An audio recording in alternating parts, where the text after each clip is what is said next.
位于巨港的维龙宫举行了玄天上帝圣诞庆典，一系列祭拜活动庄严举行，到场信众纷纷虔诚祈祷，表达对未来生活更加美好与吉祥的期盼。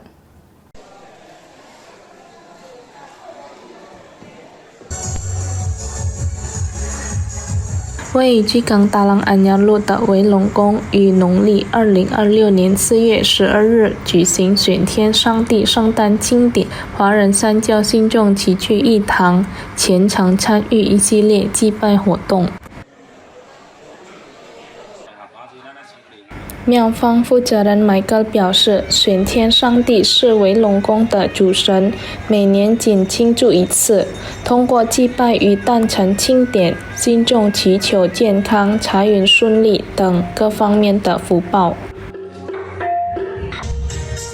活动自清晨开始，依次进行各项仪式，直至祭拜高峰的祭拜仪式，并以联谊聚餐作为圆满结束。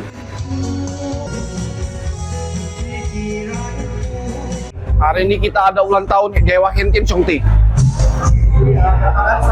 Setahun sekali. Dewa utama. Harapan kita dari ulang tahun Dewa. Rezeki lancar lah, sukses selalu kan, kesehatan kan, rezeki lancar lah gitu kan. Jadi kelenteng ini semakin banyak umat lah yang datang sembahyang. Umum. 他还表示，希望通过这次庆典为信众及广大社会带来祝福、健康与安宁。